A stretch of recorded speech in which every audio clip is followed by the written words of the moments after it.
नाशिकमधील बैठकीत कुंभमेळ्याच्या शाही स्नानाच्या संभाव्य तारखा ठरल्या। 31 ऑक्टोबर 2026 ते 24 जुलै 2028 पर्यंत कुंभमेळा सुरू राहणार। नागालँडमध्ये अजित पवारांच्या राष्ट्रवादीला धक्का। अजित पवारांची साथ सोडत 7 आमदारांचा सत्ताधारी नॅशनल डेमोक्रेटिक प्रोग्रेसिव्ह पार्टीत प्रवेश।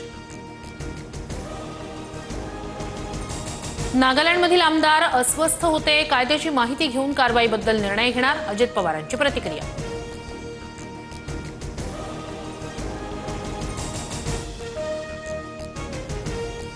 पुण्यातील साखर संकुलाच्या बैठकीत अजित पवार, जयंत पाटील आणि शरद पवारांच्या बाजूला बैठक संपल्यानंतर राष्ट्रवादीच्या नेत्यांची अनौपचारिक चर्चा। राऊतांनी सामनातून शिंदेंच्या गुवाहाटी दौऱ्याचं रहस्य उलगडलं। शंखनाद ते रेड्यांची शिंग या मथळ्याखाली रोखठोक प्रकाशित। 18 जणांनी बळी दिलेल्या प्राण्यांची शिंग कापून सोबत नेली, राऊतांचा दावा। गुवाहाटीवरून आणलेली शिंग आम्ही जपून ठेवली आहेत, वेळ आली की कुणाच्या पोटात टाकायची ते आम्ही ठरवू, संजय शिरसाटांचा राऊतांना खोचक टोला।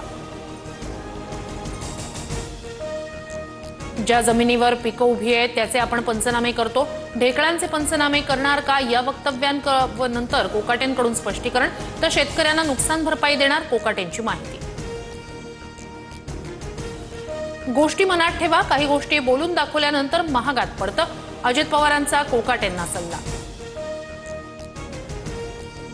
देशातील कोरोना रुग्णांची संख्या 3000वर, 24 तासात 4 जणांचा मृत्यू। केरळमध्ये सर्वाधिक 1336 सक्रिय कोरोना रुग्ण। 2024 मध्ये पश्चिम बंगालमध्ये भाजपचं सरकार येणार, अमित शहांकडून विश्वास व्यक्त, तर ममता बॅनर्जींनी बंगालला घुसखोरांचा अड्डा बनवला, शहांची टीका।